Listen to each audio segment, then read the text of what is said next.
મને કોઈ પૂછે ભગવાનનો ધંધો હું, તો હું એમ જ કહું છું કે ભગવાનનો ધંધો છે ને એક જ છે, બધાને ભેગા કરે જુદા પાડે, ભેગા કરે જુદા પાડે, બનાવે બગાડે, બનાવે બગાડે. એ સિવાય કુદરત, ભગવાન એટલે હું કુદરત, નેચરલ.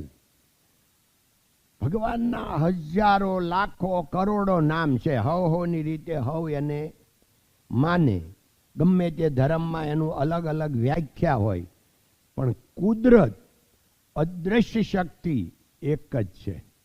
અને અદ્રશ્ય શક્તિનું કામ છે બનાવવું બગાડવું, ભેગા કરવા જુદા પાડવા, આ સિવાય કાંઈ નથી.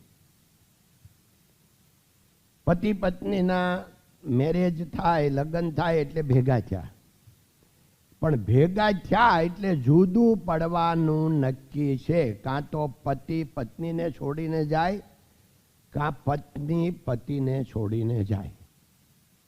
દીકરા કે દીકરીનો જન્મ થાય એટલે મા દીકરાનો કે મા દીકરીનો સંયોગ થયો, પણ કાં તો મા દીકરાને દીકરીને છોડીને જાય, કાં દીકરો દીકરી માને છોડી, પણ જેનો સંયોગ થાય એનો વિયોગ થાય થાય ને થાય. આ સૃષ્ટિનો નિયમ, એમાં આપણે સહી. એટલે ભગવાન એટલી બધી યોજનાઓ કરે, કોકનું સારું કરવું હોય એટલે એ રીતની યોજના કરે, કોકનું ખરાબ કરવું હોય તો એ રીતની યોજના કરે. એને આપણે પાર પામી શકીએ નહીં. આપણા હાથની કોઈ વાત નથી, આપણા ગજાની કોઈ વાત નથી. આપણી પાસે જ કરાવે, પાછા આપણા મગજમાં આવે. અને મગજમાં કોણ આવે? કુદરત, ઈશ્વર. આપણી બુદ્ધિ કોણ ચલાવે? ઈશ્વર, કુદરત. એટલે ભગવાને ગીતામાં કીધું છે દદામી બુદ્ધિ યોગમ તમ. બુદ્ધિદાતા હું સૌ, બુદ્ધિ દેવા વાળો હું સૌ, એમ કૃષ્ણ ભગવાન ગીતામાં કહે છે. દદામી બુદ્ધિ યોગમ તમ.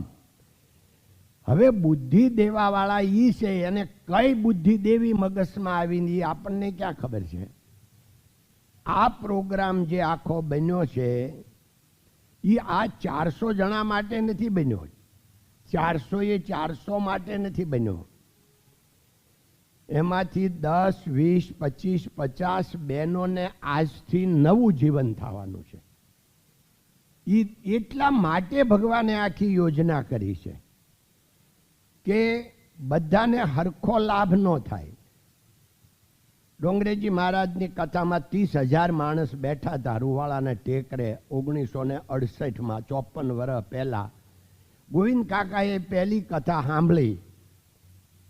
હવે એ 30,000માંથી કેટલાને લાગ્યું એ ખબર નથી, પણ 30,000ને નથી લાગ્યું એ ખબર છે.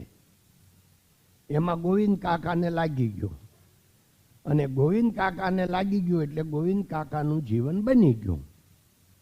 એમ આમાં સારી વાત હોય, સત્સંગ હોય, એમાં બધાને ન કઈ ગમે, પણ અમુકને જીવન આખું નવું બની જાય. એ ભગવાનની યોજના. આ યોજનાના સ્વરૂપે આજે આપણે ભેગા થયા છીએ. કોના માટે યોજના કરી છે આપણને ખબર નથી. તમને ખબર છે કે આ ગોવિંદ કાકા ભાષણબાજી આપતા નથી, પ્રવચન કરતા નથી, આપણે વાતું કરવાની છે.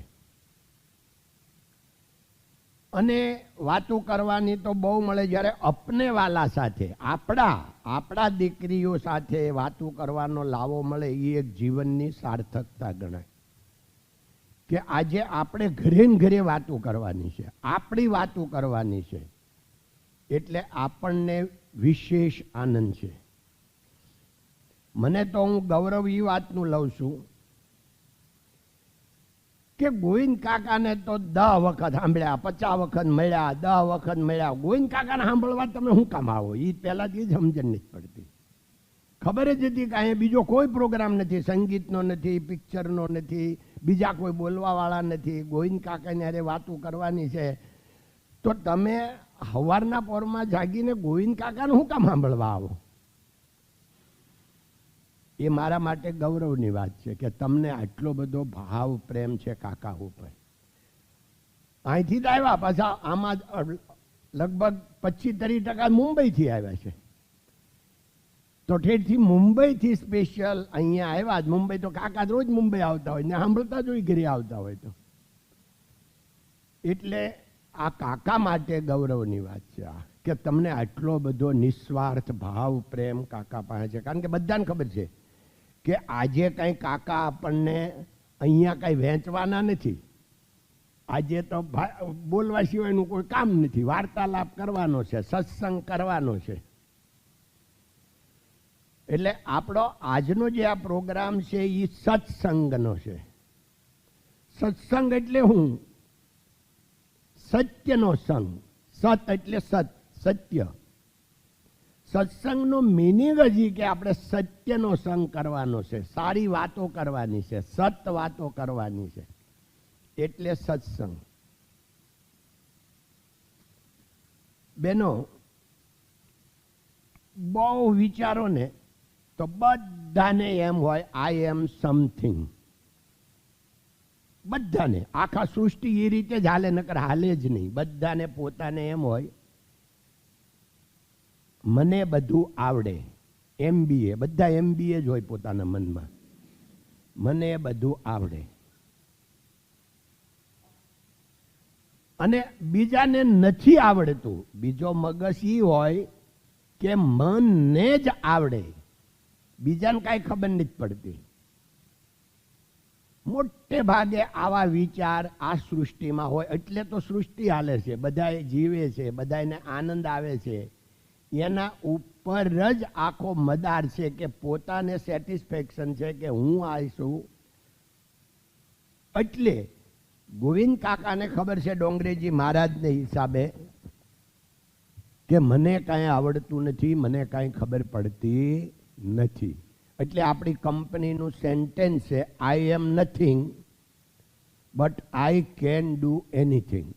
આઈ એમ નથિંગ એટલે ઈગોલેસ, હું કાંઈ નથી.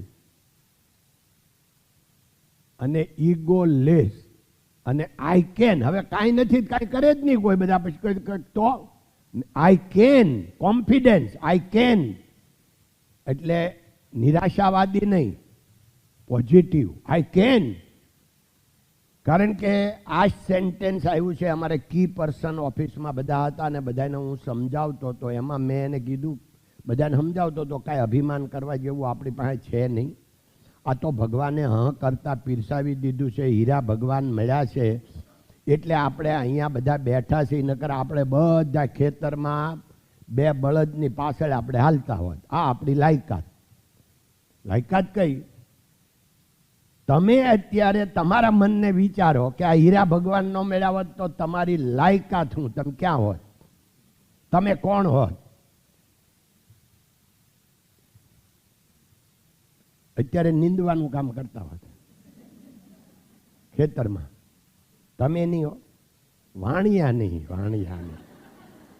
એના શું છે કે હાથ પેઢીથી એને વેપાર હોય એટલે એ આપણી હારે નહીં. જય હો બધાનો. જો આપણો પ્રોગ્રામ એવો છે વાતું કરવાનો, એટલે અત્યારે હું આજ ખાલી 2 જ બનાવું છું, બોલું છું ને એ. હવે તમે પ્રશ્નો પૂછશો એટલે આપણે વાર્તાલાપ, તમે મિક્સ થઈ જશો. એટલે વાર્તાલાપ ચાલુ થાય પછી આપણે પાછો ચા પાણીનું રિસેસ પડશું, જેમ સ્કૂલમાં પડતી હતી એમ. રિસેસમાં બધા અંદરો અંદર વાતો કરો, આનંદ કરો. પછી ફરીથી જ્યારે સેશન શરૂ થાય ને ત્યારે તમારે બધાએ બોલવાનું છે. બધા બોલશે. તમારે બધાએ એટલે બોલવાનું છે કે મારો અનુભવ મારો 50 વર્ષનો એવો છે કે માણસ પોતે બોલે તો જ કમિટમેન્ટ આપે ને તો જ પાળે. તમે એમના મેને જેટલું કહેવું એટલું કહો, કોઈને કાંઈ મગજમાં બેહતું નથી. પણ પોતે બોલે એટલે પછી એને પાળવું પડે. કમિટમેન્ટ.